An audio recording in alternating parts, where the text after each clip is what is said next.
Have you ever watched the news and suddenly felt uncontrollable anxiety, like something terrible is about to happen? Like there's no point even existing or doing anything because you feel like a nuke could drop on your head at any moment. Or more subtly, like something in the world is just off and you can never quite seem to be able to relax. If you have, you're not crazy. That's your nervous system doing its job perfectly. The problem isn't that it reacts like this, it's what it's reacting to and how often. I haven't watched the news, doom scrolled Twitter, or lived inside a 24/7 catastrophe feed in probably a decade at this point. I honestly don't remember the last time. That's not because I stopped caring, it's because I watched it wreck two of my best friends' lives to the point that they honestly pretty much can't be fucked doing anything anymore because they think there's no point. So I went down the rabbit hole of what constant news exposure actually does to your brain. And in this video, I'll explain how the news is frying your nervous system so you understand why you feel on edge even when nothing's wrong, why the staying informed argument has broken so you can stop feeling guilty for protecting your head, and what to do if you don't want to live in a permanent state of fight or flight anymore without switching off from the world and going living in a cabin. But first, you need to understand one ancient part of your brain. There's a threat detection system in your brain designed to keep you alive, and it evolved for one reason: to instantly react to danger. Let me explain. So 100,000 years ago, you're walking back to your village at dusk after a day's hunt, and you see the eyes of a saber-toothed tiger in the bushes. And your brain doesn't debate, it doesn't analyze, it screams, fucking run. Adrenaline floods your body and you sprint faster than you ever could consciously. You survive, you eat, you tell epic stories by the fire, and you live to fight another day. Now that's thanks to the amygdala, that ancient part of your brain.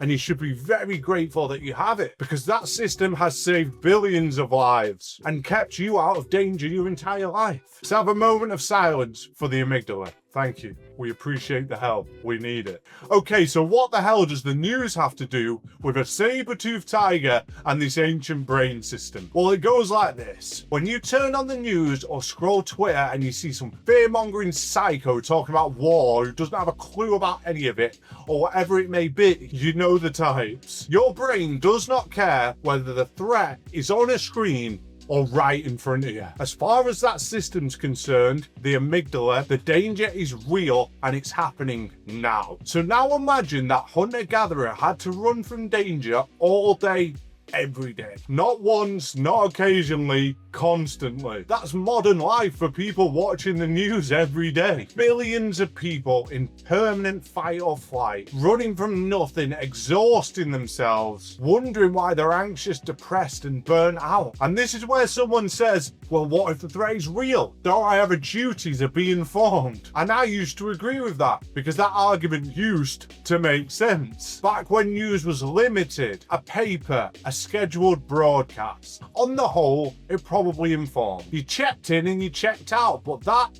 doesn't exist anymore. Modern news doesn't compete on truth anymore. It competes on attention, and fear wins attention every single time. If a story doesn't trigger fear, it doesn't spread. So the volume turns up, the framing gets darker, and the danger is made to feel closer. Nearly 1 in 2 people believe that nuclear war will happen in their lifetime. Think about the weight of carrying that all day, every day. But experts put the risk at well under 1%, and that gap between fear and reality hasn't meaningfully changed since the Cold War. Yet the news makes it feel like it's gonna happen in the next 5 fucking minutes. So no, you're not being informed. You're being kept afraid, and your nervous system is paying the price. So what can you actually do about this? Let's get practical, because just turn it off sounds simple, but it's addictive by design. And there's real social pressure to have an opinion on everything,